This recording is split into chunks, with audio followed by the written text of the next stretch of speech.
LaVar Ball. The name has been circulating around basketball outlets for weeks now, due to his, rather brash statements. Many have called him too cocky, a guy who doesn't know what he's talking about, how he's putting a target on his children's backs, how it's going to be his fault when his kids fail in the NBA. But, in all honesty, LaVar Ball is a genius. There's nothing else to it for me. Others may think differently, but that's okay. I mean, no one thought Donald Trump would be president, but guess what? He is. And why is he president? It's for the same reason that LaVar Ball has fathered 3, not 1, not 2, but 3 future NBA players. But what on earth do Donald Trump and LaVar Ball have in common, you might ask? Well, the answer is actually really quite simple. They're both winners. No ifs, ands, or buts about it. I've been around self-help books, you know, the ones that are on the shelf but are never really read, for a while now. And they all mention 2 things, Donald Trump and confidence. You must be confident in what you say, or it doesn't come true. When the Donald decided he was going to run for president, no one took him serious. I mean, no one. They all criticized him and laughed at him. But again, where is Donald right now? The same thing is happening to LaVar right now. There are those who criticize his statements, say he's too high in the clouds, and just laugh at his ridiculous claims. It's almost a complete mirror of Trump. These two are both confident in what they say, and it's already paid off for one of them. I believe the other will come in time. Still not convinced? Allow me to expound upon my claims. First off, this man has been planning for this to happen even before he met his wife.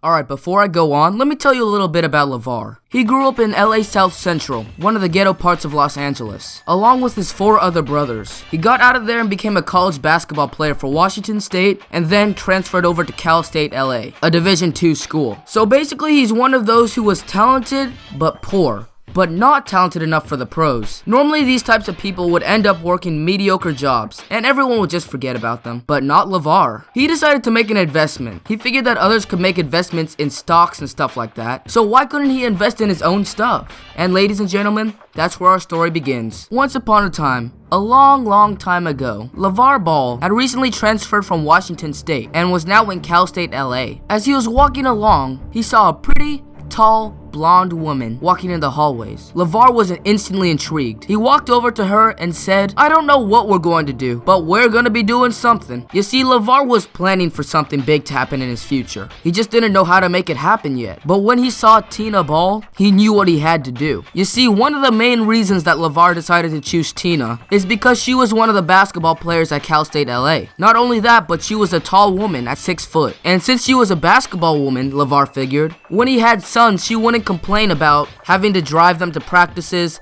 and take them to games and all of that. No, if he had a basketball woman, then they wouldn't have to deal with all that because it would just be a regular family event. And so the two got married, and a year later, Lonzo Ball was born. Then LiAngelo came. Then LaMelo did. The instant they came out the wound, even before they came out the wound, LaVar knew these guys would be killers on the court. And killers they were. And they weren't just killers either. They were trained. As soon as they were able to shoot, LaVar had them shooting from the top of their head. They've always shot like that, even when they were like 4, 5, 6 years old. Even though you should be shooting from your chest at that age, he was like, no, let's switch it up. And so that they did, and he continued to train them. I'm sure you've all heard about the hills. For those of you who haven't, basically what he did, he had his sons run up a mile-long hill, had them literally sprint up the hill, then jog back down. Then after that, they would have to sprint up again, then come back down. Then after they were done doing that, they would go shoot around. That, along with other workouts that he had them do, really helped them develop along. They would dominate anyone they played against. For example, one time when Lonzo was 11, LiAngelo was 10, and LaMelo was just 7 years old. LaVar had them play against the school's best 8th graders. They dominated them so badly that the 8th grade team asked them for autographs, saying they're the real deal. I mean, just think about it. What 8th grader would ask a 7-year-old for an autograph? It's just crazy, man. That's it.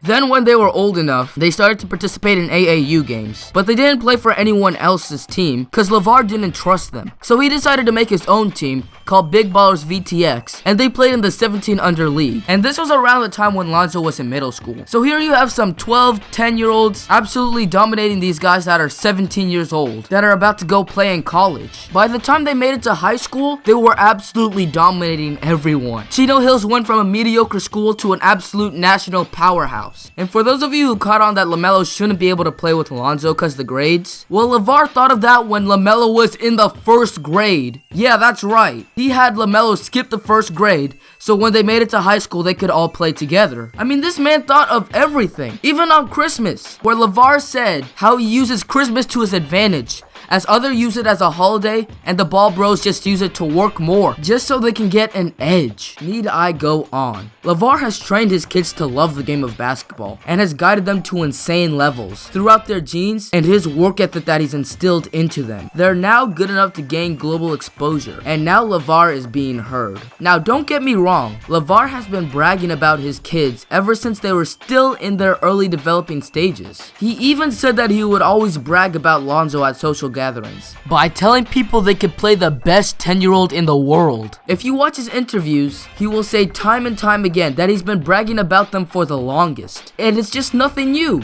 It's just now, people are starting to listen. Let me tell you, LaVar knew that this would happen. He knew that if he kept on about his kids, that he would eventually be heard as they continued to develop their abilities. He anticipated what's happening right now, and it's all towards his son's successes. He knows that what he does puts a target on their backs. He acknowledges it, even accepts it. He knows this will make them better in the long run. No star has been able to make it without pressure. In most cases, the bigger the pressure, the bigger the star. By adding this pressure that they've been training for all their life, LaVar is simply applying another form of training on them, one that can't be attained until they made it to a certain skill level. Like hunters only learn Nen after they've passed the hunter exam. They've been told all their life that someone needs to be better than Michael Jordan.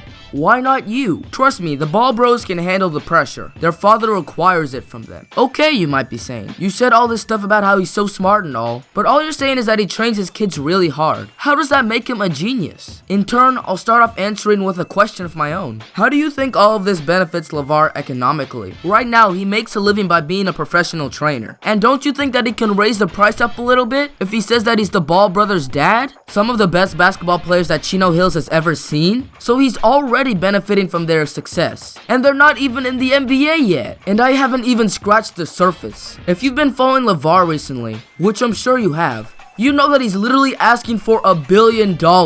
There is literally one person who's made that much money because of the NBA, and it's Michael Jordan himself. Now, for those of you who didn't look into the actual article and only read the headline, which I highly recommend you stop doing, LaVar is telling all his shoe brands out there that in order to sign his kids to a shoe deal, then they're gonna have to fork over $1 billion. Now, of course, $1 billion is just a bit too much for these companies to handle, so LaVar is letting the companies give them $100 million over 10 years to be slightly more reasonable. If these companies somehow refuse such a reasonable deal, LaVar will simply fall back on the Big Baller brand, or BBB for short. What?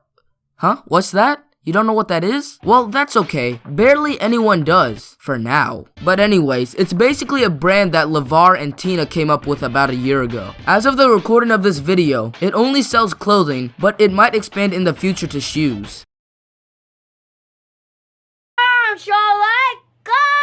Since barely anyone knows about it, they take their merchandise over to Chino Hills games and they make profit from there. So yeah, this sounds a little bit like child exploitation right now. I mean, quite literally using your kids to make your own money. Well, LaVar doesn't have a problem with it. Whenever he's asked about it, he simply directs it to the colleges. His reasoning is that when they do it, it's amateurism, but when he does it, it's exploitation. So he's saying if the colleges can do it, then why can't he? That makes sense, doesn't it? But anyways, remember how I said that barely anyone knows about the Big Baller brand? Well, LaVar is changing that at a rapid pace. You know how he's saying all this stupid stuff, like how he could beat Michael Jordan in his prime? Well, newsflash, he's lying. I mean, the dude averaged 2.2 points a game in college, and there's no way he's beating the GOAT. And trust me, he knows that.